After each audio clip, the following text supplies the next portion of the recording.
All right, folks, coming up on Roland Unfiltered for Thursday, February 28, 2019, the last day of Black History Month, but I don't really give a damn because we celebrate Black History every day, so it really don't matter on this show. More fallout from yesterday's Michael Cohen hearing. Of course, the whiny, crying, red-faced North Carolina Congressman Jim Meadows says, I am not a racist, and you can't call me that. So why in the hell are you a birther?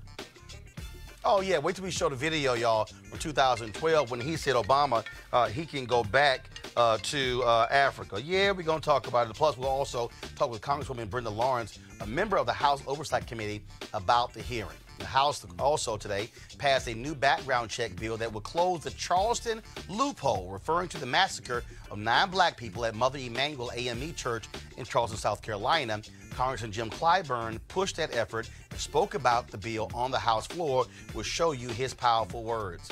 Another former police officer on trial for killing a black man, this time in Florida. And once again, the cops' account of the shooting is contradicted by a recording of the incident. Wait until we tell you about the case of Corey Jones. We covered this when it initially happened. And this cop, off duty, killed his brother and made up all kind of stuff. And prosecutors say he is a murderer. Donald Watkins Sr., folks, is a well-known attorney in Alabama in the South, a legal scholar.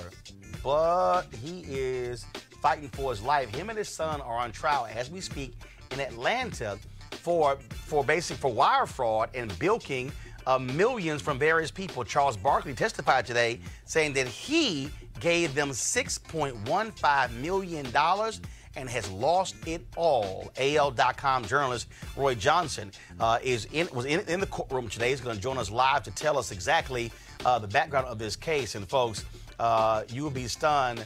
And Watkins, 71, his son, 46, they're facing a whole bunch of years in prison if found guilty. A school field trip has black 10-year-olds picking cotton and singing slave songs. White folks gonna make me cuss. Y'all, we gonna wait till we show y'all the video and we'll talk to an official in South Carolina who says this is atrocious, but it is South Carolina.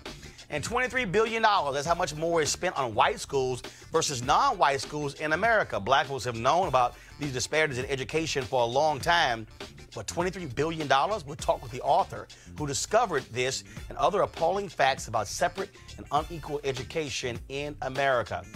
And today, my buddy Van Jones was at CPAC, and he actually said that conservatives now are the leaders behind the criminal justice movement. Van has a thing called the Love Army, where he believes in talking to people on both sides. I got a few love words for Van about this. It's time to bring the funk on Roland Martin Unfiltered. Let's go. He's got it. Whatever the miss, he's on it. Whatever it is, he's got the scoop, the fact, the find. And when it breaks, he's right on time and it's rolling. Best believe he's knowing. Putting it down from sports to news to politics. With entertainment just for kicks, he's rolling. It's on go, roll, y'all. It's Roland Martin, yeah. Rolling with Roland now. He's funk, he's fresh, he's real, the best, you know he's Roland Martin now.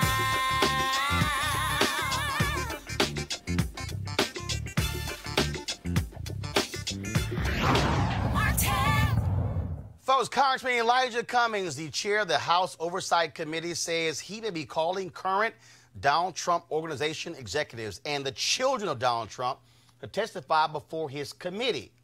When they do, they will paint a very damaging portrait of Trump or take the fifth. Not a good look either way. Of course, all of this was as a result of yesterday's testimony of Trump's former lawyer, Michael Cohen, who pretty much put him on blast and talked about his illegal ways and how he has run the organization and even the criminal acts he is actually engaged in as president. Yesterday was lots of drama, where even yet Congressman Mark Meadows of North Carolina, bringing out basically his black lawn jockey, Linda Patton, Trump's black friend, who's a party planner, who's now an executive in HUD, to basically prove he isn't racist. Well, that didn't sit too well with Congresswoman Brenda Lawrence of Detroit. Here's what she said yesterday. I just want to put on the record as being a Black American and having endured the public comments of racism from the sitting president. As being a Black person, I can only imagine what's being said in private. And to prop up one member of our entire race of Black people and say that that nullifies that is totally insulting. And in this environment of expecting a president to be inclusive and to look at his administration speaks volume. Joining us right now, Brenda Lawrence from Capitol Hill. Congresswoman, how you doing? We're not, folks, we can't hear her, so let me know when we have her audio. Now talk again. Hello, how are you? There we go. All right, then. Okay. There we go. So, first of all, yesterday was pretty crazy. You had little crying Mark Meadows. You had, of course, him, like I said, with a lawn jockey, Lynn Patton. That's what it looked like, her standing right next to him as the Black prop. And you and the other Black members of that committee were not happy at all with what transpired yesterday.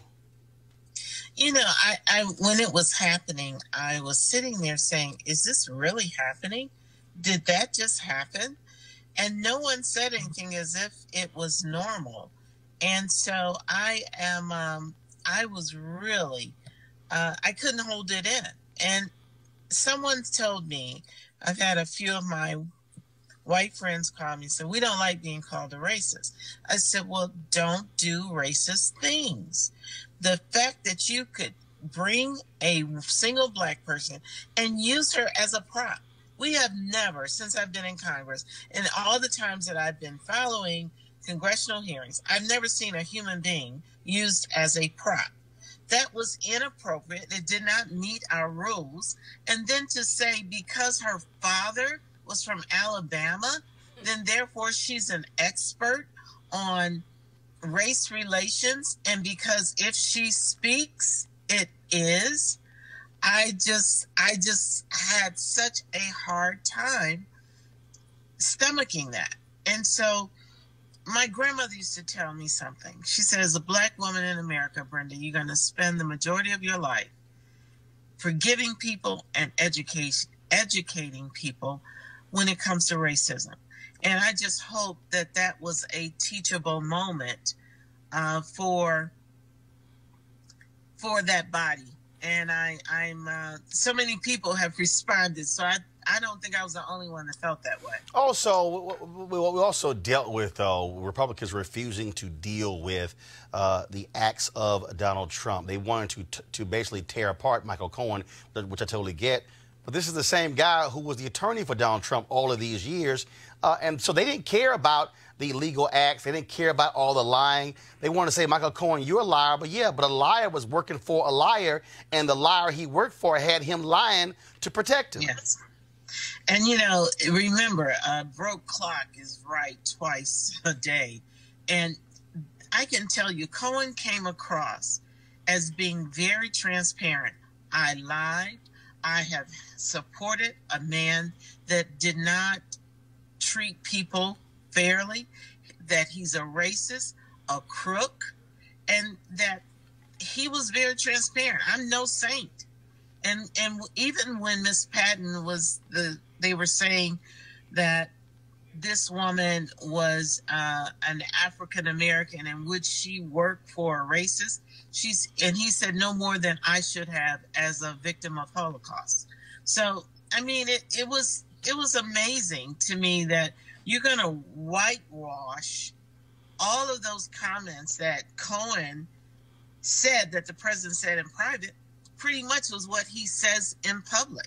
I mean, the S-hole comment about Black African countries, he said publicly. He has publicly called Black football players SOBs. He has disrespected Maxine Waters. He has disrespected Farica Wilson and called them names. And, you know, I wasn't shocked. And everyone knows that the man has racist behavior and tendencies, and his language is hurtful. That if you are brown and from Mexico, you're a rapist and you're a killer automatically. So, I mean, the Republicans spent that whole hearing defending Donald Trump. they couldn't hear a word that Cohen said because their objective was to defend and deflect for Donald Trump. And we'll never get the checks and balances we're supposed to have in Congress and that we take an oath for. They do not work for Donald Trump. I scream it. You work for the people, and you're not doing the work. Well, now the question is this here, and that is, do you want to see the Trump Organization associates and his children before the committee you sit on, the House Oversight Committee, to answer the questions that Michael Cohen laid out yesterday, some explosive charges? If we truly are going to do the checks and balances, as uncomfortable as it sounds to bring the president's children, he has brought his children to the White House, made them federal government employees. He has repeatedly, in every story, used his son to perform tasks that has been deemed illegal. Do we have the right to ask the questions? Yes. If his children were not part of his administration, that would be off limits. I'm pretty strong on keeping family out of this. But he has positioned his children as policymakers, as part of our government, which makes them clearly a point of interest when it comes to getting the facts and the answers in this investigation. All right, Congresswoman Brenda Lawrence of Michigan, we appreciate it. Thanks a lot. Thank you so much. You have a great one. All right, likewise. Chat soon. Folks, remember the crying North Carolina Congressman Mark Meadows yesterday, who was just so offended that Congresswoman Tlaib dared say, oh, my God, that was racist. And so he's been running his mouth saying, oh, no, remember he said, I got the people of color who are nieces and nephews or grandkids, whatever the hell he was talking about. So why did they find this video that's been circulating on social media today? Press play. And so what we're going to do is take back our country. 2012 is the time that we're going to send Mr. Obama home to Kenya or wherever it is. We're going to do it. You know, I see it as if we do our job from a grassroots standpoint, we won't have to worry about it. You know what? We'll send him back home to Kenya or wherever it is. You know, we'll send him back home. Send him back home to Kenya. Now, he claimed he was not racist. And then, of course, he was asked about that today. And he said, well, you know, that stuff did not necessarily make me a racist.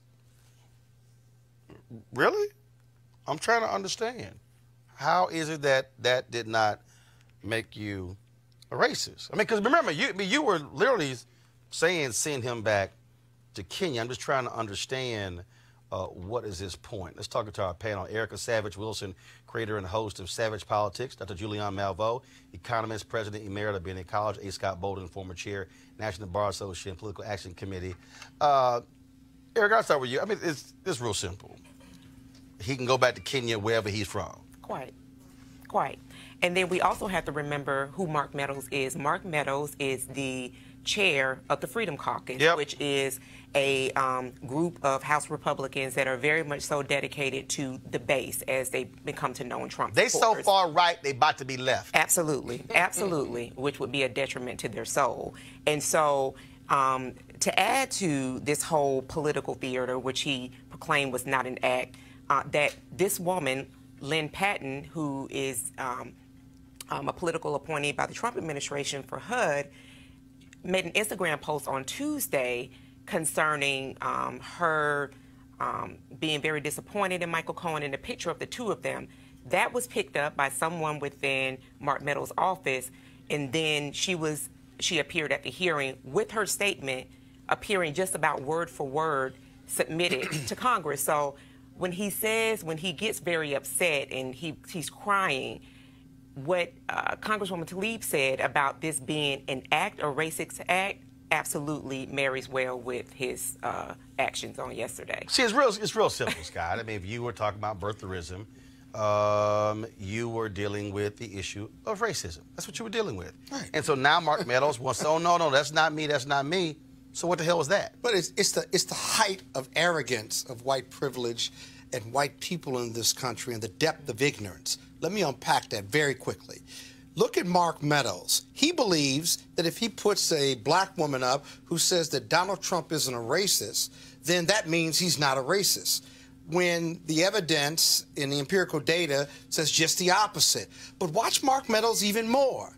He turns to have the chair defend him as his best friend. And because I got my best friend, who's a congressman from Baltimore, who's black as a chairman, that because we're best friends, that doesn't mean I can be a racist or be racially offensive.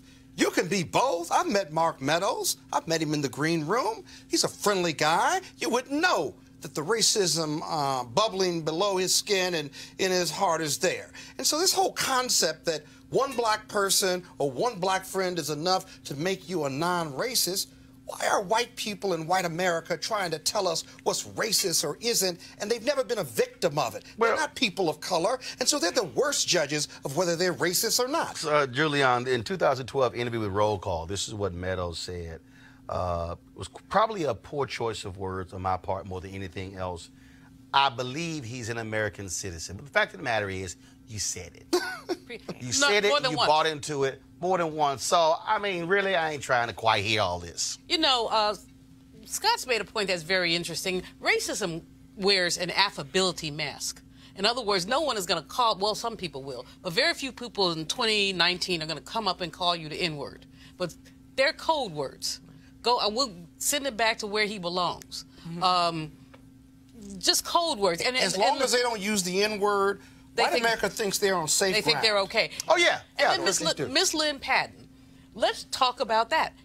I mean, a lot of people work for people in Alabama who are racist. I mean, I'm not trying to diss Alabama, but there are a whole lot of racists in Alabama, and people must have work. And who know black people and smile at them.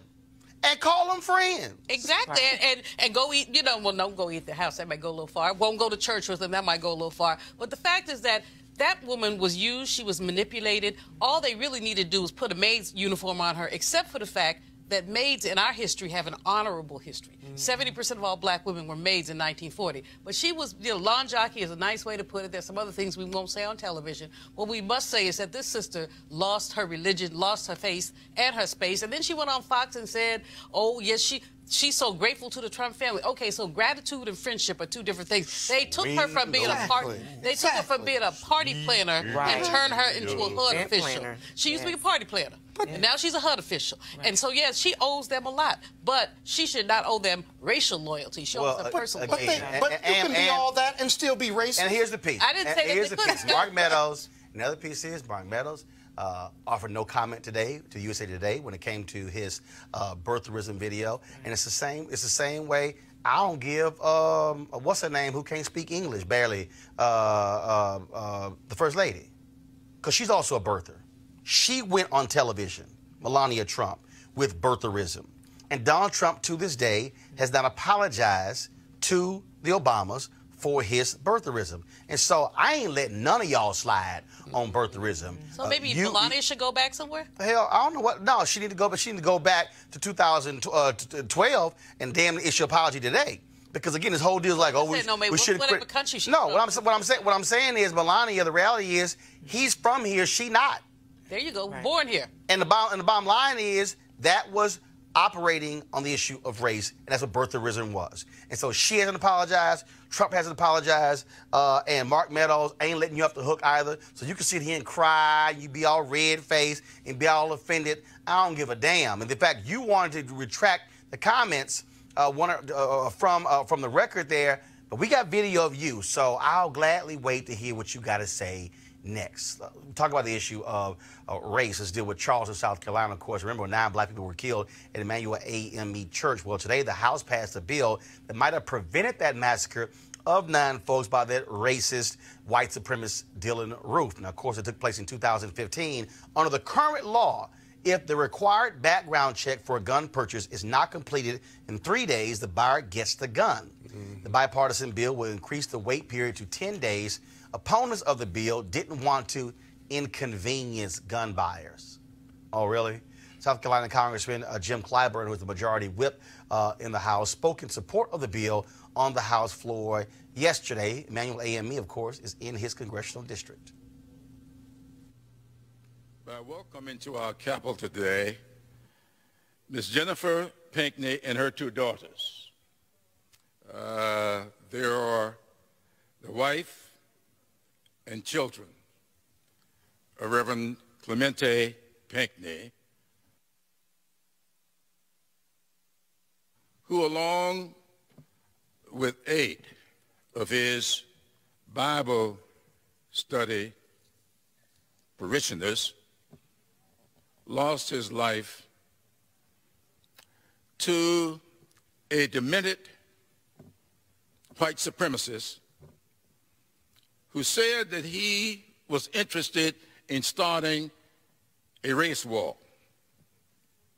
He entered their church, participated in the Bible study, which they welcomed him into. And as they closed their study that evening and prayed for what they had experienced and for their next meeting, this gentleman, while their eyes were closed, opened his and slaughtered them. I find it interesting that my colleague has talked about the inconvenience of waiting longer than 3 days to purchase a weapon without mentioning those poor souls. This was a hate crime of the first order. And we are saying we should not inconvenience him. And we did not inconvenience him. We allowed him to get that gun after 3 days, when it was around the 5th day that they found the glitch in the system and found him to be ineligible to own a gun. So our panel, here's the fundamental problem here. First of all, we have seen the first gun legislation bill, gun control bill, passed in more than a generation as a result of Democrats now controlling the House. And if you look at those numbers, you now have Democrats who used to be in these, middle of the road, center right leaning districts who are also voting for this. And the bottom line here, Scott, how the hell can you make an argument you can't wait 3 days? Because you can make an argument I can't make that argument if I'm in a red state or red district. Actually, you can. Because damn it, you can wait 3 days. You can, but they won't then. They won't because they want to get reelected, and the red state Republicans who have guns, who hunt or do target practice or kill black people, unfortunately, it's very difficult for them to do it. I'm reporting. I'm not evaluating or supporting what I'm saying. I'm saying this is how the mindset is. But Roland, you know what? Between the Parkland young people and the presence of Lucy McBath on that Congress, you have impetus for this kind of legislation. So, if you already have a gun... What happens when it goes back to the Senate, then? Well, I'm not talking about the Senate. Okay. Although you're absolutely right, the Senate is probably going to nix it. But what we see is basically momentum building to say every fool who wants a gun cannot have a gun right now. No one is saying you can't have a gun. Right. You just can't have a gun right now. As Congressman Clyburn said, what if they had waited the 5 days? This guy wouldn't have had a gun. And so you don't have an emergency need for a gun right this minute unless you have some ulterior motive. If you want to go hunting, you want to go fishing, surely one of your boys has a gun that they can lend you, and surely you can wait 10 days to go get a gun. So what we're really looking at here is, of course, the right-wing agenda of the NRA being revealed. But as I said, the Parkland young people have given this enormous impetus. They have been really focused. And the victory of Lucy McBath in Newt Gingrich's former district really does speak to the number of suburban white women who, on this particular issue, said enough. Now, I'm not saying that we're going to have them all the time and on everything, but with this woman and her compelling story, Jordan Davis massacred by a crazy white man who was intoxicated and thought his music was too loud. Right. Now, if I got shot every time my music was too loud, y'all will be having many, many eulogies. But Erica, but this is where we stand, though, and this is the fundamental problem, is that what these folks have done is they have scared people to death in terms of you should support any type of issue when it comes to getting guns. And I'm sorry, you can wait 3 damn days. You can wait. I mean, it's all kind of stuff in our society that you got to wait for. I think you can wait for 3 days to get a gun. Oh, absolutely. You can't get your passport right away. Right. You gotta wait. And that don't even take a week. Erica, Erica, go. And so then to your point also, and then we also see how the Second Amendment continues to be drudged up, and of course the NRA with their powerful lobbying efforts backed by Russians continue to influence and push a narrative that waiting longer than the 3 days, which I think that they believe that that's too long, but the 10-day period would really allow for law enforcement and all these different agencies to do proper checks and balances, because had that been done, it would have been picked up that Dylan Roof had a drug charge and he was thereby ineligible to purchase a weapon. What you're seeing now, absolutely because of Parkland, because of Santa Fe in Texas, because of Sandy Hook, you're also seeing white folks finally get some damn courage on this. And I'm saying that, Scott, for a reason, because, no. I'm saying this because, again, the problem is when you talk about this notion of gun control, the reality is, and the Parkland students said it, the Parkland students have said that because they are young and white, they have been able to move this needle more than people of color. They said it. Yeah, that's true, and I hope you're right. Don't get me wrong. I am. I hope you're right. I am. To be the case, you may believe you're right. I am. Look at Lucy Macbeth's district, right? It was a very, very close race, notwithstanding everything you said and notwithstanding everything she said, right? So this whole idea that the country's moving, wait till that bill gets to the Senate, right? Well, no. When it gets to the Senate, if it passes, you can convince me of that. No. Is there progress? Sure, there's progress. First of all, this isn't a movement yet. No. Hold on. 1 second. We can't ignore the reality that the Democrats added 40 seats in the House, and gun control was a part of that equation. I agree. Now, the Senate, of course, you still have Republicans in control of that. Yes, they are now about to see their lobbying effort, but we can't still act as if the numbers have not shifted, because we've actually seen a dramatic shift in the last 20 years towards more gun control, even from NRA members. Those numbers haven't. Let me just point out. We've always had the numbers that said we want smart gun control. Scott, there's a difference between 51% and 70%. That's my point. Well, I don't think that's the 20% gap. I think those numbers, you want smart gun control, are you for gun control? The majority of Americans have always said that. But there's a difference between the majority of Americans and a supermajority of Americans. Right. That's my point. Actually, it does. Okay, you feel good. Go ahead, Julian. But you know, the other piece of it is that NRA hegemony is being broken up.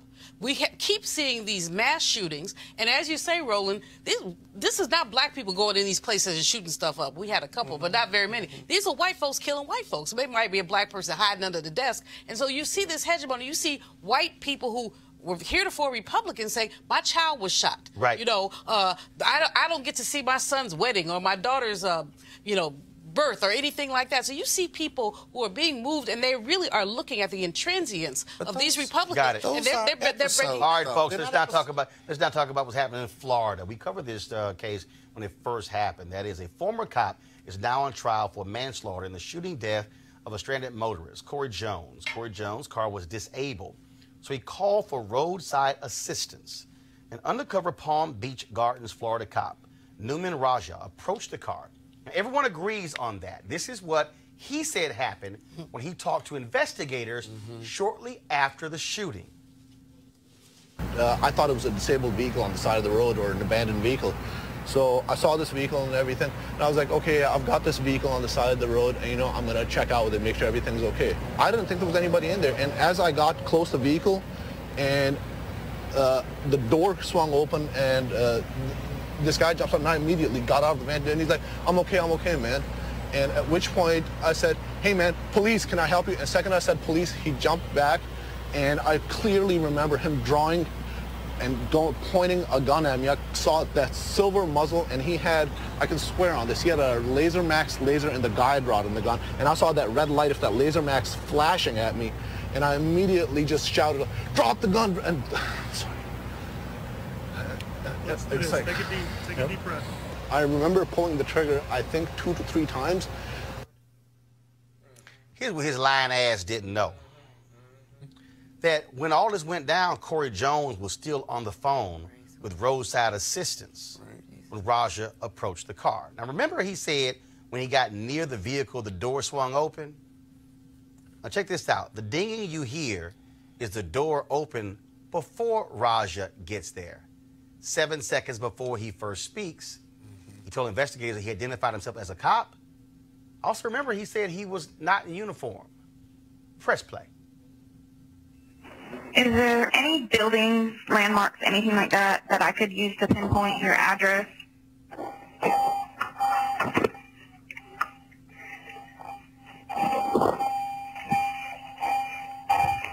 Huh? I'm good. I'm good. Yeah. Get your fucking hands up. Get your fucking hands up. Oh my gosh. Corey Jones was a musician who had his expensive drum set in the car. He'd just come back from choir rehearsal. His family said he had a gun to protect his property. And at 3 o'clock in the morning, when an unidentified white guy comes up on you, yeah, you might pull out your damn gun.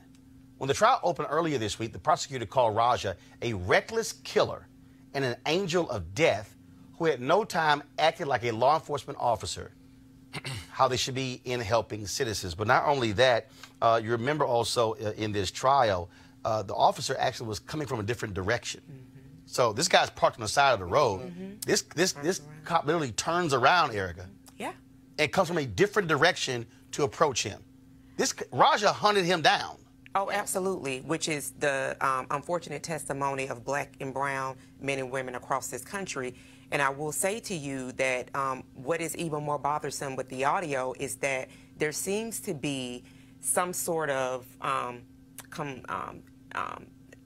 just real comfortableness with law enforcement engaging black and brown folks using expletives.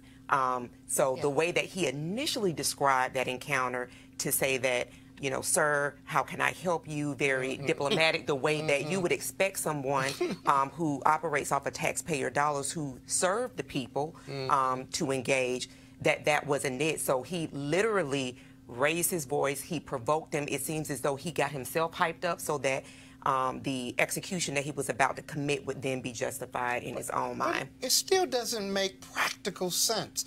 As a former prosecutor, this guy works undercover burglary. It's 3 a.m. in the morning, so he sees an abandoned car. What he really did was went down a ramp the wrong way at 3 in the morning because he saw an abandoned car. Now, you see an abandoned car, I'm undercover, I work burglary, it's 3 a.m., what am I, bored? Right. So I'm going to go out of my way to do this. You see that somebody's in there, right?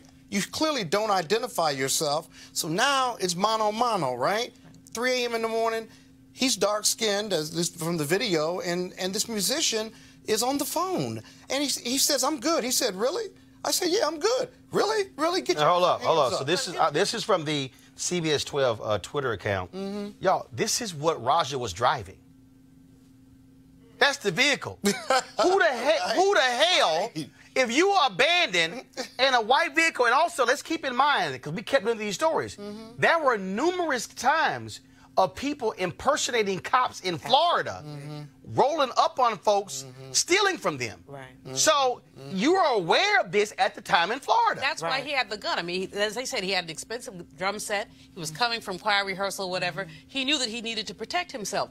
This Roger, whatever his name is, he needs an Academy Award because that acting job. Oh, the crying, that bullshit. Yeah, it didn't convince me. It didn't convince me either. But obviously, he needs an award because it convinced somebody. It didn't convince enough people to convince somebody.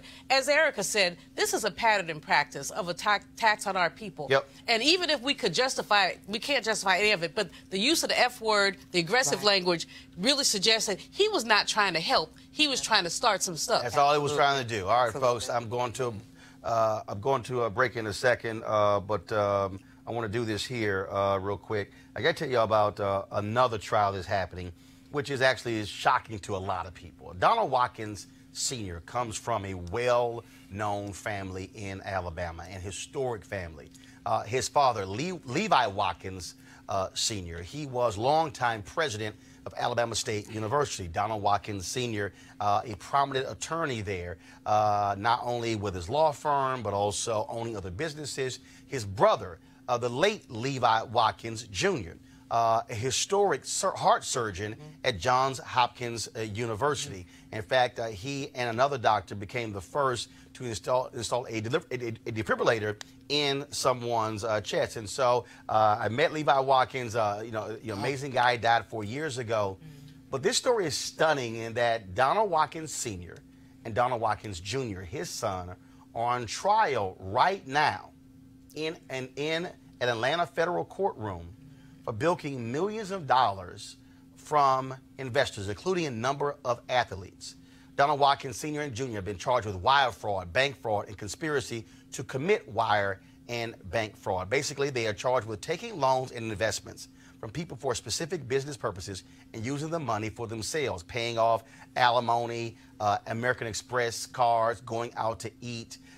It's been a crazy trial for the last week or so. Condoleezza Rice, the former Secretary of State, she has testified, also along with Martin Luther King III. Donald Watkins Sr. approached both of them to serve on the board of directors of this company that he said he bought a 50% interest in, when in reality, he did not. The family still maintained that he was simply managing those assets. Today, though, the big witness was Charles Barkley, of course, the Hall of Famer. Barkley testified today that over the course of several years, he gave Donald Watkins Sr. $6.15 million to invest in this particular business. He has not gotten a single dime from that. Riveting testimony today. Roy Johnson, a friend of mine, columnist for AL.com. I was following his Twitter feed, retweeting. He was live tweeting the trial. Roy, you were in the courtroom. You have previous history with Charles Barkley, co-authoring a book with Charles as well. And again, so before we get to today's testimony, set it up because, in Alabama, in the South, Donald Watkins Sr. is a legendary trial attorney. He is certainly one of the most noted attorneys of any color, of any race in this state, and is most noted for being the attorney who was able to get Richard Scrushy off in a high-profile trial several years ago. He moved to Atlanta and has lived various places, but there's very few people in the state that do not know Donald Watkins, do not know of his family and his legacy and his children, who are very successful in their own right. And of course, he is on trial with his son, Donald Watkins Jr., who is also charged with those same crimes. I remember 15 plus years ago, almost 20 years ago. Matter of fact, I remember, I think when you were the founder of Savoy Magazine, I was a news editor, I think we did an article on Donald Watkins. Remember, he was talked about, people were saying he was a billionaire. He was looking at potentially buying an NFL team and a baseball team. Yet when you look at this testimony that we've heard, it basically says, look, these guys were broke as hell, borrowing money left and right, paying for all kind of stuff, and that, he had this whole deal. Hey, he owned the bank. Then we hear that issues with the bank. He says, I wasn't even getting paid. Then he says, in this case, that he bought 50% of this waste company. Now, based upon testimony, we now see he didn't own any of it. He was just simply managing it. I mean, it is stunning to literally listen to this. And Watkins is him and his son representing themselves. I guess they don't have any money for an attorney. This house of cards unravel publicly in this trial. As you mentioned, details of some of the charges on an American Express card that was paid in part with Barkley's money. We saw Hermes, and also saw charges to a communications company that went to pay for billboards to advertise Donald Watkins Jr.'s State Farm Insurance company. Just all kinds of crazy items that Barkley said he in no way would have approved. And as you said, it's just peeking behind the curtain of what many thought was a man who was worth billions. Even Charles testified to that today, that he thought his net worth was in the billions. He was a powerful, well-known attorney who, as you mentioned, was talked about buying the Minnesota Twins and building a new stadium, talked about buying part of what was then the St. Louis Rams.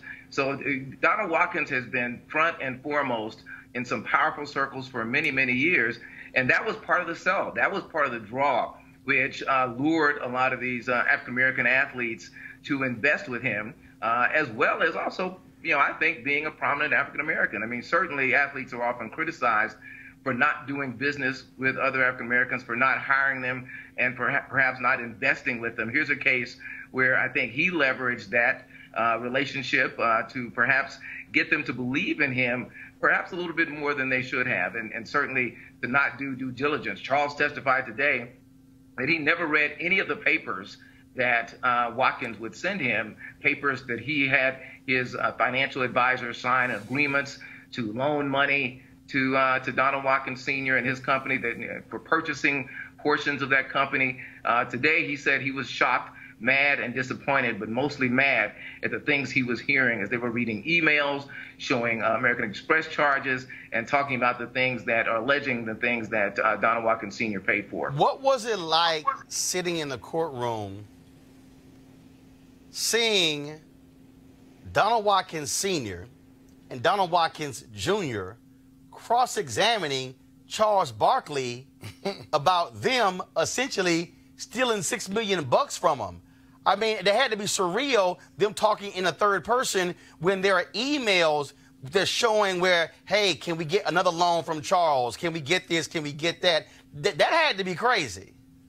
Well, every attorney you speak with will tell you that anyone who represents himself as a fool for a client, you're sitting there and it's almost like an episode of Tyler Perry's Have and Have Nots. I mean, the drama could not have been more scripted. And as you mentioned the word surreal, that was something that I tweeted today and texted with various friends. It was odd to just watch Donald Watkins and Donald Watkins Jr.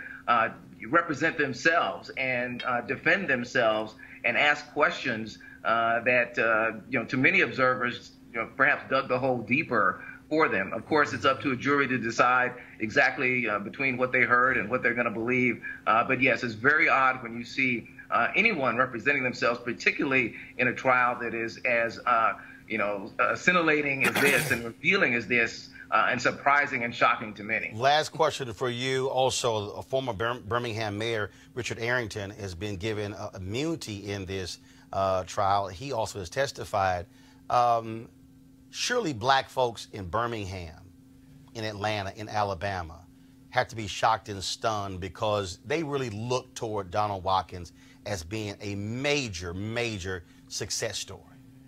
They're shocked, stunned, and a little saddened. Anytime someone that you believe is a success, someone who is building on a legacy of their family, anytime you see that pulled back and shown that perhaps it was all a fraud, that is disappointing. And certainly to have the former mayor, the first black mayor in Birmingham history involved, he testified that he gave loans. He loaned almost $1 million to Donald Watkins and did it through Al-America Bank, which was the bank that Watkins founded. And it was just very disappointing and saddened that someone of that ilk, that historical figure, was brought into this. He was given immunity in order to testify, and he was one of the first to talk about how he was used in this scheme. And so we'll certainly see over the next few days, perhaps even tomorrow as we have closing arguments, how this is going to turn out. So closing arguments are tomorrow? Well, they're close. They had a few more witnesses this afternoon, so I think now we'll allow the defense to put up witnesses, so we'll see how many witnesses Donald Watkins and Donald Watkins Jr. Bring forth. But we expect that there will probably be closing arguments, not so much tomorrow, but maybe early next week. All right, then. Roy Johnson, we certainly appreciate it. Thanks a lot. We'll quickly go to our panel here. Scott, first you. Again, National Bar Association, Donald Watkins is very well known. I mean, can't get much better than Donald Watkins. Considered one of the, top premier. Yeah, and to be 71 on trial, and when you read the details of this, with the emails and the money spent and the money for alimony and for the girlfriend, and she says she got taken for $600,000 over a period of time. I mean, it's crazy. Premier lawyer who just happens to be black. By the way, not a great black lawyer, but an incredible lawyer who happens to be black. The stealing gets good after a while, and the more you get away with it, the more better it gets, if I can say that, more better. Okay, but let me just say this. This is what's striking about this is that it's not only they're defending themselves, But what's striking is it's a simple case to prove by the SEC and the government. You take the income, the bank statements, you compare them to what the money was spent, you look at the agreements, and then you look at the testimony of people who have never been paid back, the lack of ownership, you match them up, and it's just like a pathway to the top, right? So it's going to be pretty simple. Very sad, though. Yep. Julianne, you want to make a comment? I really did. This guy is legendary. He's absolutely legendary. But one wonders what role. I was reading some of the stuff, and he's tried to play the race card in some of this. He's talked about how some white people who had stolen money had not been prosecuted. Irrelevant. But he's been. I agree with you. Here's the deal. Irrelevant. It's not just Barkley. Damon Stoudemire, former NBA player, his wife testified more than $1 million. Another brother who was the first Sierra Leone football player, $1 million. I mean, so this is black people ripping off black people, and that's what I want to say. And they tried it in Sierra Leone. They tried. No, they ripped off a developing country. Sierra Leone, a developing country, offered to build something over there. So no, all I'm saying is that we have to look at this very, very cynically, very cynically, and say stealing is stealing. It has no racial lens. Erica, real quick. Oh, and it's just a bad day for Donalds. From Hanoi to Atlanta, it's a bad day for the Donalds. All right, folks, going to go to a break. When we come back, we're going to show you the video of some black kids in South Carolina picking cotton. Yeah, there's actually video that also got a commentary about Van Jones saying at CPAC today that conservatives are now leading the criminal justice reform movement. Nope. We'll be back on Roland Martin Unfiltered in just a moment. Hey fam, I want you to like, share, and subscribe to our YouTube channel, youtube.com/Roland S. Martin. And don't forget to turn on your notifications. All right, folks, of course, we talked about the whole issue of getting healthy and well in 2019. Many folks are trying different reasons, different ways of doing it. One of the things that I did starting the year off was with the Dherbs Full Body Cleanse.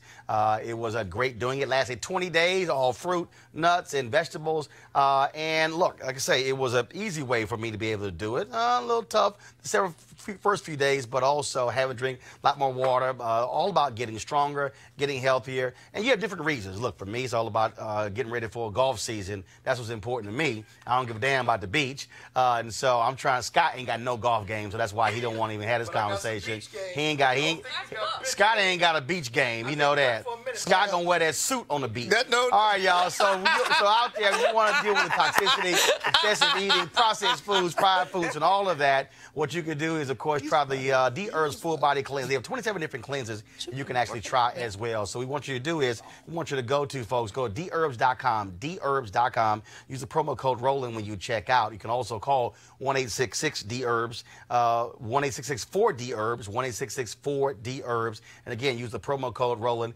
Like I said, they got 27 different cleanses you can try, and also weight loss systems after you go through the cleanse as well. And so we certainly want to thank them for being a partner here on Roland Martin Unfiltered. So again, Dherbs.com or call 1-866-4-DHERBS. All right, folks, let's deal with, I've been talking about this ridiculous video, of course. Yesterday, we talked about the First Lady of Virginia sitting there handing out cotton to black kids and on a tour of the mansion. What the hell is wrong with these white people? Okay, I'm telling y'all, we just might as well have a daily segment called Crazy Ass White People. Now, of course, we have this out of South Carolina, y'all. Ebenezer Avenue Elementary School in Rock Hill, South Carolina. Scott don't want to see the video, but he's going to have to see it. Earlier this month, they sent a 10-year-old school kids to experience picking cotton. Not cotton swabs, y'all. Not dealing with earwax. Damn experience picking cotton. The kids were even taught a damn slave song with the lyrics. I like it when you don't talk back, make money for me. Play this damn video. I like it when you don't talk back, make money for me. Make money, say money, money, money, money, money. I like it when you don't talk back. I like it when you don't talk back. Make money for me. Make money for me. 1, 2, 3, 4. Like it when you pick like that. I like it when you feel the sound. I like it when you don't talk back. Make money for me. Make money for me. 1, 2, 3, 4. Like it when you pick like that. Come on, come on. Come on, come on, come on. I can't watch that bullshit any longer. Shouldn't have watched it in the Parents at the school, no, because the people watching need to see it. Parents complained. The school at first defended this trip, but later apologized. Joining us right now, South Carolina State Representative John King. He said something has gone terribly wrong. John, I'm serious. It ain't that damn hard to figure out. You don't have some black kids experiencing picking cotton and singing a damn song called "Make That Money." Well, you know what you're dealing with when you're dealing with South Carolina. Unfortunately, you know, I'm sad to even have to have this conversation, but it's a reality that this is something that happens not only in our school systems, but it's happening in the state capitol. And so this is a conversation that we're going to have to continue to have here in South Carolina because of the insensitive people that we elect and that we have running our school systems. So they defended it initially. They defended it. That is correct. But then did somebody figure, what the hell is wrong with y'all? And Roland, I am out of 13-member delegation in my county. I'm the only black and the only Democrat in the whole county. We are the fastest growing county and one of the fastest growing counties in South Carolina. And where this happened, it happened in my district. And I've been very vocal against it. I'm looking to other avenues. The sad part about it is at the end, the South Carolina NAACP has said nothing. Say what? The South Carolina NAACP has said nothing. Well, I'm gonna have to make a phone call to Derek Johnson, the national president. Okay, we'll do that as soon as the show's over. What's next? Have you and others have said never ever to any school district have a field trip like this? This has been, from my understanding, and I just found out about this when this happened and it was videoed, but this has been going on for years. I have put in a call with the superintendent. I planned on meeting with the superintendent, not only in that particular school district. We have 4 school districts in my county. 2 of them I represent. I'm going to have a conversation with to ensure that this never happens again, that we make sure that the parents know exactly what type of field trips they're signing their kids up for. Yep. That has not been told to family members as they sign these slips to allow their kids to go on field trips. Something else that I'm fighting in South Carolina is that our school districts, and I know that this is not something we're talking about, but they don't even observe Martin Luther King Day that we have made a state holiday and that is a national holiday. They use those days as makeup days, and I've been fighting it. I've been elected for 20 years, and I've been fighting that battle for the last 6 terms of my since I've been elected. All right, then. Well, look, we're going to keep, like I said, I'm going to make that phone call to Derek Johnson and certainly have them weigh in on that. Representative King, we appreciate it, man. Thanks a lot. Thank you, Roland. I appreciate you bringing some visibility to this issue that is happening here in South Carolina. I ask that you all look at how we elect judges in South Carolina and how black people who are the most qualified are not being appointed to judgeships, because we are one of the only states in South Carolina that appoint judges. And a few weeks ago, a white guy was appointed to the appellate court who had DUI charges, and you had a black lady who was the first ever elected in South Carolina on the judge as a judge who has 20 years of experience, who was denied the right to serve on the appellate court. And that's why we got our kids picking cotton to experience. Exactly. Representative King, we appreciate it. Thanks so much. Very much. All right, folks, real quick. Well, I need to understand. I wanted to ask, well, what is the educational justification, of having that kind of thing? To experience cotton. No, there has to be the whole notion. There is none. I know it's South Carolina. So you can do whatever you want to do in South Carolina to our children? The government's public statement said something else. The government's public statement said that we are not about reading books, that we're about innovation, education, and being as creative and technologically advanced as possible. This was their answer. So this will go back to slavery. And so we don't just do classroom and books. We get our students out in the field. Right, in the field. You're right. And Erica, and here's the piece. Okay. But here's the piece, though. This is the same state, a woman who lost in the primary, who's I'm going to defend the Confederacy. Absolutely. And then she said, well, my family really didn't own that many slaves. And then when they went back and checked, they found that her family was one of the 10 largest slave owners in the whole damn state. For sure, because we built this country for free, literally. And the other thing is, in that video, which I definitely understand was very difficult to watch, that I made myself watch, you hear the white teacher saying, I can't hear you. Right. Like, oh, say it loud. Like Negroes say sing louder. Right. I'm telling y'all something right now. See, look, y'all should be thankful I ain't got no damn kids. Cause I'm letting y'all know how that would have went down if my kids would. I'm just letting y'all know right now, cause I mean it would not have been. Protest. Let's just say wouldn't have been that congenial if that was the case. And so, but it's also a lesson. I gotta go ahead and say this right now. This is also a lesson to all y'all black folks watching. Y'all need to learn how to also tell your kids that if you are experiencing something foul like that, you will speak out, and I'm gonna deal with the repercussions later. They want to try to suspend you because what we cannot do is send our children to school and say, now, don't be disruptive. Now, right, don't act the fool in class.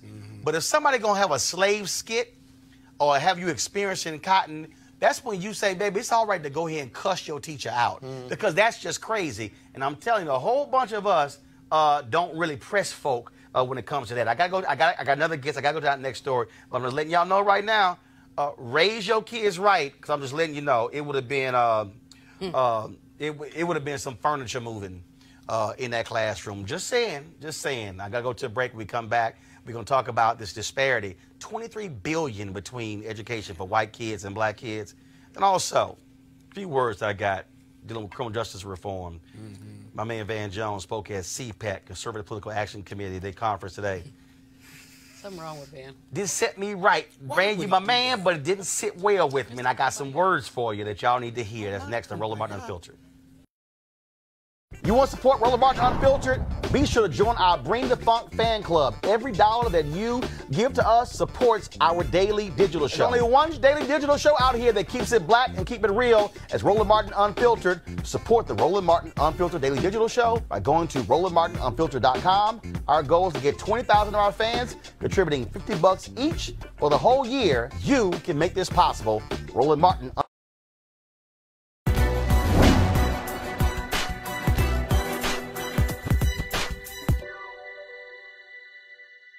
You can jail a revolutionary, but you can't jail the revolution. Black Panther Party leader, Fred Hampton.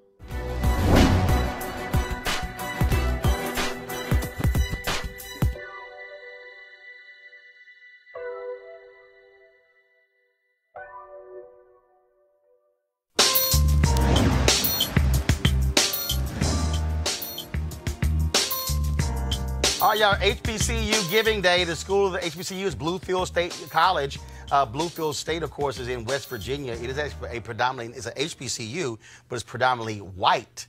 And so you can support Bluefield State, bluefieldState.edu. All right, folks, calling all HBCU alumni, students, and leaders. Enter the Ford Motor Company HBCU Mobility Challenge and win $25,000 for your school. Building on their long-term support of HBCUs, Ford is looking to improve mobility in HBCU communities through innovative solutions. The winning program will receive a grant of up to $25,000 to implement the proposal. The deadline to apply is March 31st, 2019. We want you to go to FGB.Life, FGB.Life for more information and to apply. Ford goes further in our community, and we certainly appreciate Ford Cares being a partner here at Roland Martin Unfiltered. All right, folks, we talk about education a lot, not just colleges, but also what's happening in elementary school, middle school, and high school. And we know the whole issue when it comes to white schools and black schools. Well, a new study provides this real explanation. According to EdBuild, non-white school districts get $23 billion less than white districts, despite serving the same number of students. Now, let's break this thing down. Each mostly white school district spends $13,908 per student. Each mostly non-white district spends $11,982. Now, you might say, oh, that's just only a couple $1,000. But the deficit, yeah, $2,226. But notice the white districts are above the national average and the non-white districts are well below. When EdBuild looked at the poorest school districts, the white district spent $12,987, just below the national average. But in poor non-white districts, They spent $11,500 per student, way below the national average, a deficit of almost $1,500. Now, again, we talk about institutional racism, but this is an example of that. Here's the founder and CEO of Edville, Rebecca Sibilia, who joins us right now. Rebecca, these numbers are stark, and when you hear $23 billion, and then people go, oh, all our kids get the same education, this is proof that's a lie. Oh, it's an enormous amount of money. So when you think about $2,200 per student, what that amounts to in a classroom is $44,000. So imagine having the opportunity to provide $44,000 more in a salary to a teacher who's serving a primarily non-white school district or a primarily non-white classroom. Like, that is going to fundamentally change the game for a lot of students across the country. And when we talk about this, when we talk about funding, we're dealing with not just central office, but this goes to supplies, it goes to teachers, it goes to tutors, it goes to all other things that actually separates your high-performing schools and your low-performing schools. Yeah. I mean, you know, one of the problems with the way that we fund schools is that it's a geographically focused funding system. So where you live is going to, in essence, dictate how much money your schools are going to receive. That's why we did this study in the first place. The whole point here is that school district funding represents the vestige of everything that we have done in terms of drawing borders around people. So everything from voting borders to housing borders, that is all being reflected in our school funding system because we fund schools based on property taxes and where people live. And so there's this kind of inherent and systemic issue that we have that we're just not fixing because we're allowing local communities to keep their own wealth. And so, you know, one of the things that was striking in and of itself to us is that about half of all students in the country are attending a racially concentrated school district. There are about 12.8 million kids that are attending a racially concentrated non-white district and about 12.5 million kids attending a racially concentrated white district. That is half of the kids in the United States. We still have a very racially segregated community as it comes to our schools. When you add on top of that the fact that we're funding them based on geography, it is inherently a system that is stacked against not just non-white students, but also non-white students living in high poverty areas. So what's next? What do we do? How do we change this fundamental problem? So there was a court case that I'm sure that your panelists will know much better than I do, but it was called Milliken v. Bradley in the Supreme Court in 1974 that basically, from our perspective, reversed a lot of what Brown was intended to do. And so what Milliken v. Bradley said was that if there was a school district border that existed anywhere for any reason, that the United States Supreme Court didn't have the authority to mandate desegregation across that border. So what that did is that they made those borders then sacrosanct in terms of how we could sort students across our country. The first way to actually start to undo this problem is to separate the idea that the American people have, that the ability to self-govern your schools also means the ability to keep your own wealth. Those are two things that we have inherently linked for some reason in our education system that are two fundamentally different concepts that we can easily unlink. You can still run your own schools, you can still elect your own board and your superintendent, but you can share your wealth with your neighbors. So that's the first thing that we need to do, is just as a society understand that that we've been conflating two issues that just don't match. I think the second thing is that we have to put pressure on the states to do what they're supposed to do, which is to guarantee the right to a quality education for all students in our country. And where there are funding disparities like this, they have to do a better job of filling in the difference. But when we're corralling 10,000 non-white students into one school district and we're allowing another school district to represent 1,500 white students, the non-white voices are simply being drowned out in the state legislature too. So this is really just kind of an inherently societal problem that we need to start fixing, and it starts with the idea that we need to be sharing our wealth. All right then. Well, we certainly appreciate it. Thank you for this study, and we'll keep pushing this issue. Thank you so much. All right, thanks a bunch. All right, folks, today the Conservative Political Action Committee opened their big conference here in the D.C. area, and Van Jones, of course, was there to talk about criminal justice reform. This was part of that conversation today.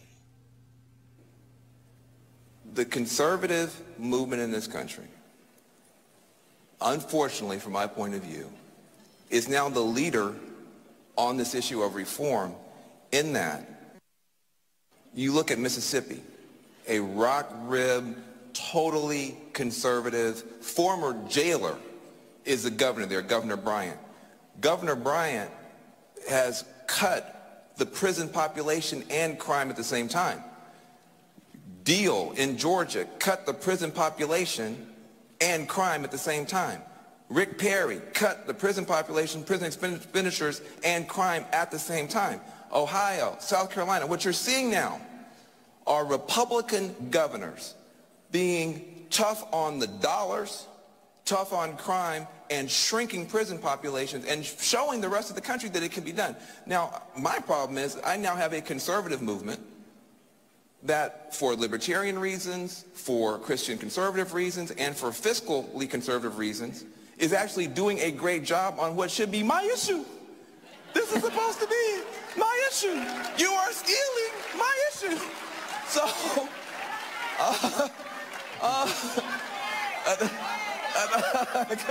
so they're welcoming you with open arms. Keep going. Let me keep going. Look, I'm going to stay in my party. I'm going to stay in my party.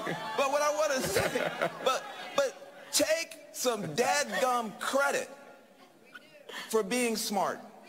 Take some dadgum credit for getting it right, and take some dadgum credit for showing that, listen, if you take some food, we had this conversation before. Yeah, don't take my food. I'm a socialist according to you. I should take your food. I'm just joking. We probably don't want to go there either. That's good. But listen, here's what happened, and you guys understand how this happens. We passed a bunch of laws 30 years ago, throwing the book at everybody for everything. And then we didn't look at it again. A lot of people didn't. It's just like when you get food, you go out to eat, you get a bunch of food, you put it in the refrigerator, look at it for 3 weeks, 6 weeks. You open that up, it doesn't look like food anymore. All right, so let me unpack this, okay, or let me deconstruct this. I know Van very well. We've collaborated on various issues when the First Step Act was being looked at by Congress, when that was being driven through the House, Congressman Hakeem Jeffries and others. I was certainly supportive of that because I agree with Van that when the people who are in federal prisons, there needs to be reform. Here's what he was saying, how I would have said it. First of all, he is correct in that you have Republican governors who have decided to step up when it comes to jail reform. 7 years ago, a top civil rights leader told me, where I was speaking at a banquet in the Midwest, he said that we have been able to move the needle more with Republican governors than Democrats. But you have to provide context. Why is that the case? It's because Democrats have always been labeled as soft on crime. Republicans have always run on tough on crime. And so as a result, if you were a Democrat who ran for district attorney, or you ran for a judicial position, or you ran for a state position as governor, you had to prove to largely white conservative voters that you were tough on crime.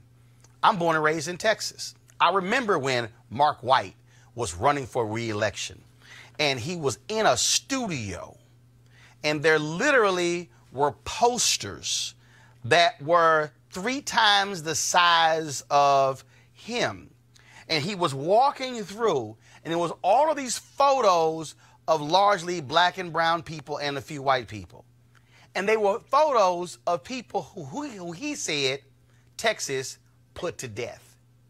This week, Texas will put to death the 560th person since the Supreme Court allowed the death penalty to be reinstated. Mark White was a Democrat. Mark White was saying, I'm a Democrat, but I can be tough on crime with putting in the death. And so that's the reason why you had Democrats who are running. You're seeing it right now, Senator Kamala Harris. Oh, how is she a criminal justice? Because when Democrats run for attorney general and district attorney, oh, what are the white conservatives going to say? I need to appeal to their votes. So here's what you had here. And we dealt with this issue years ago on my show, Washington Watch, on TV One. I had a brother who was on the show who was upset when I pointed this out about these conservative governors. And he said, well, they're doing this for financial reasons. He was making the moral argument. I said, bruh, it doesn't matter if you're making the moral argument, if they're making the fiscal conservative argument. If this decreases the number of jails, the people in prison, I'm down with it. See, that's what Van did not unpack. Now, Van said conservatives are leading the criminal justice reform movement. No, that's a lie. Conservatives have separated jail reform and criminal justice reform. Criminal justice reform is a much larger umbrella. Now, Van knows this. He works with groups right now. He's the CEO of the group that they just launched with Meek Mill and Robert Kraft, who gonna need their help because he got charged with prostitution. So I understand his point. But the reality is conservatives are not leading the criminal justice reform movement. It is, in fact, progressives and liberals. It's black people and brown people who are actually leading the criminal justice reform movement. Because when you talk criminal justice reform, it's not just about jails and who is going to jail. It's also about the sentences that are being handed out in these state courts. It's about who the district attorneys are. It's about repealing the folks who are in jail on marijuana convictions. It's also about how we are dealing with suspensions in schools and the school-to-prison pipeline. Criminal justice reform cannot just be seen through the prism of jails. It's also bail reform. It's a much wider issue. And so when conservatives, when Republicans, as a national party, puts criminal justice reform in their plank, then we can talk about it. If you have more governors who go beyond just the fiscal reason for jail reform,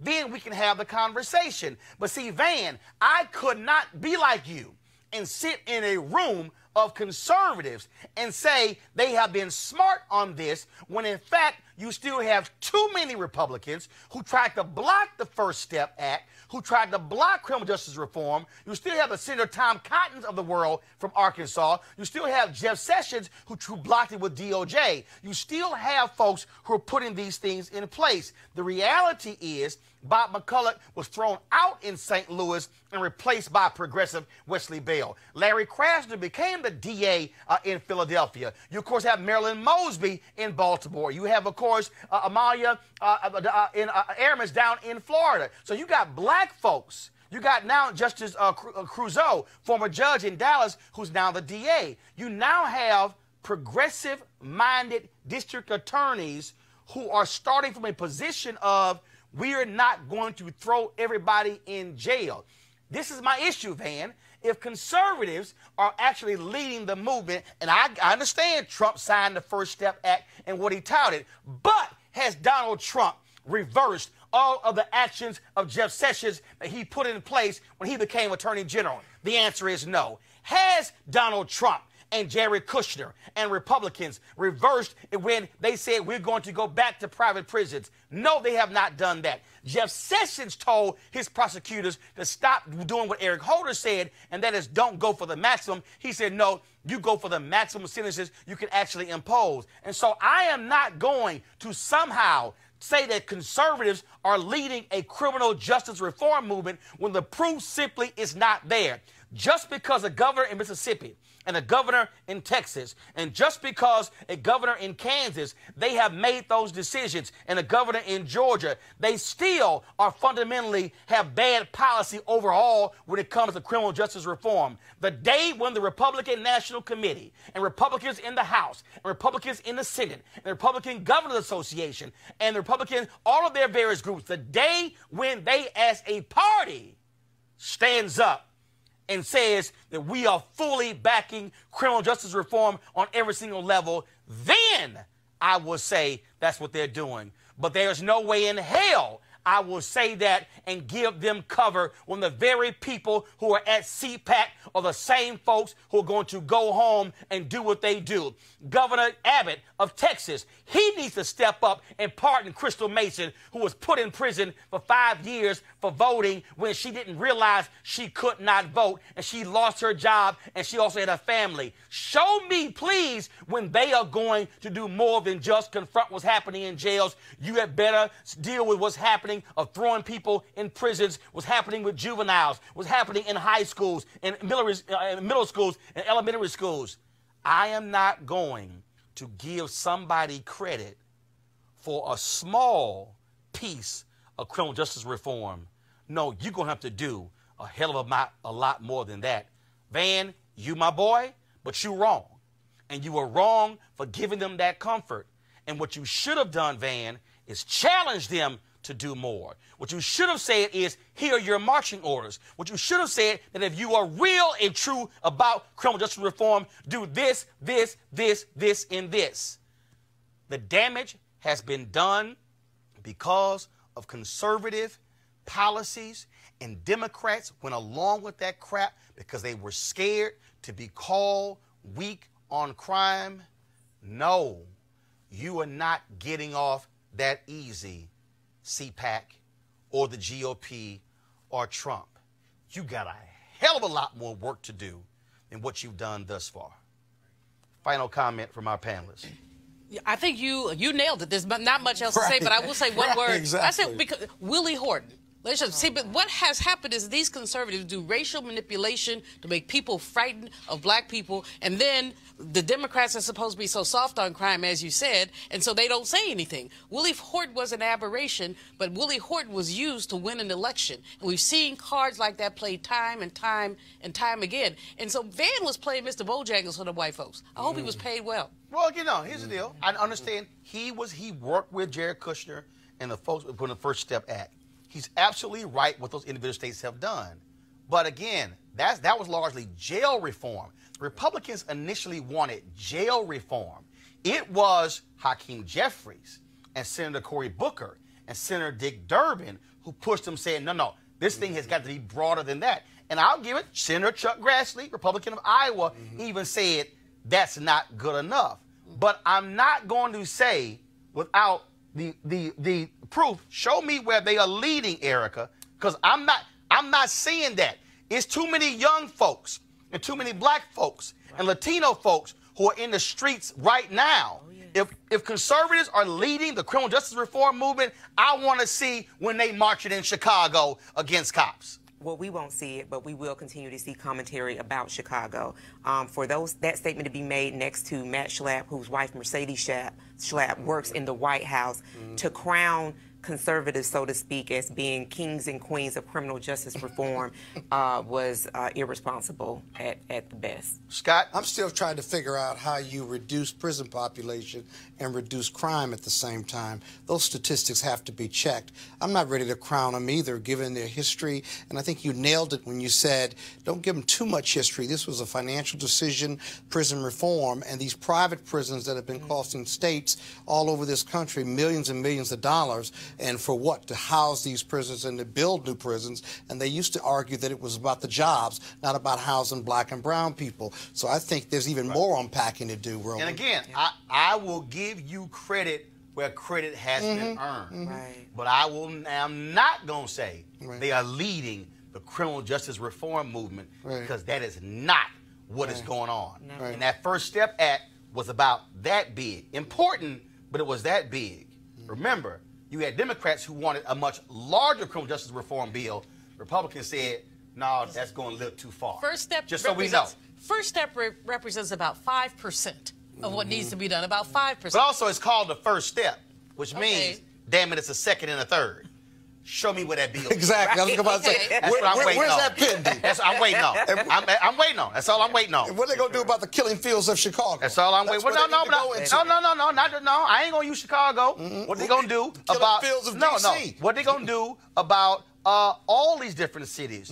Again, they are not leading the criminal justice reform movement. I'm not going to give folks that. But y'all can. Yeah. Oh, no, you got an opportunity.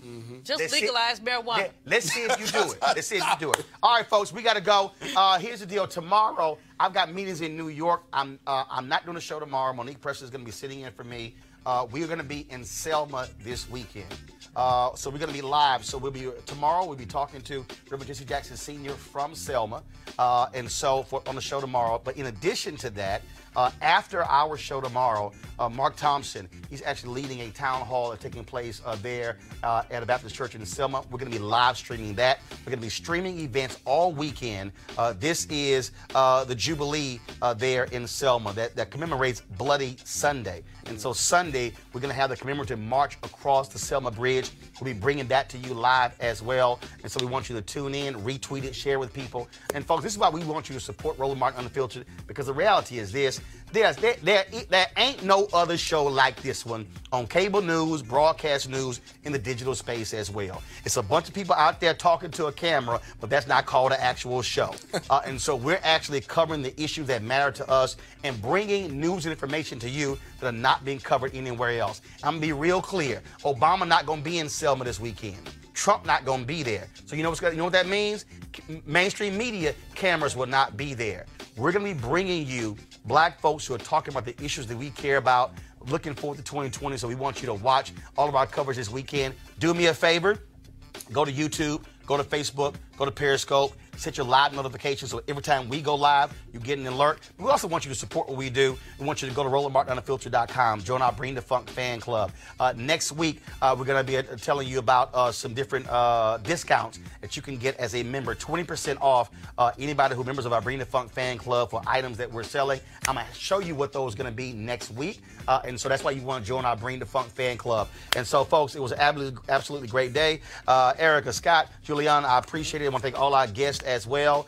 Folks, don't forget Amber Evans, the sister in Columbus, Ohio. She is still missing with her mom on yesterday. If you missed that interview, go to our YouTube channel and watch the interview. We got to find what happened to that sister, whether she's alive or unfortunately she's passed away. Her family wants her body returned home, and so we want to keep supporting that as well. And so I'll see you guys Monday, but don't forget, we still got a show tomorrow. And this weekend, we're also going to have our encore, my interview with Spike Lee. Of course, he won an Oscar for Black Klansman, but you got to see the conversation we had before the movie came out. Y'all have a great one. RolandMartinUnfiltered.com.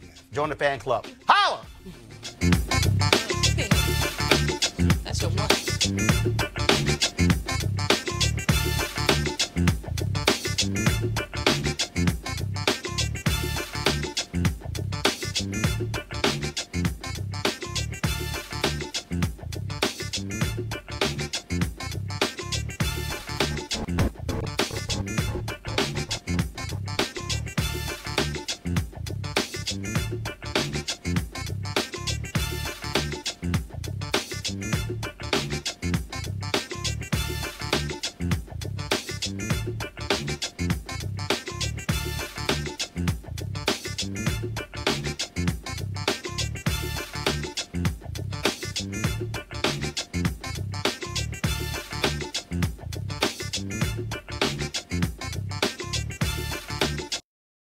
You want to support Roland Martin Unfiltered?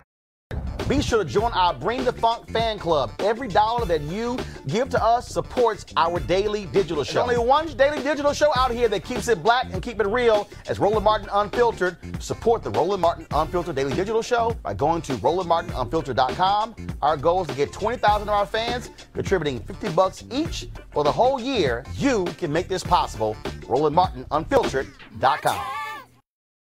You want to check out Roland Martin Unfiltered? YouTube.com/Roland S. Martin. And subscribe to our YouTube channel. There's only one daily digital show out here that keeps it black and keep it real. It's Roland Martin Unfiltered. See that name right there? Roland Martin Unfiltered. Like, share, and subscribe to our YouTube channel. That's YouTube.com/Roland S. Martin. And don't forget to turn on your notifications so when we go live, you'll know it.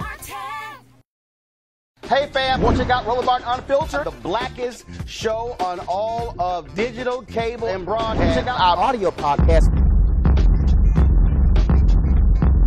There's only one daily digital show out here that keeps it black and keep it real. It's Roland Martin Unfiltered. Press play.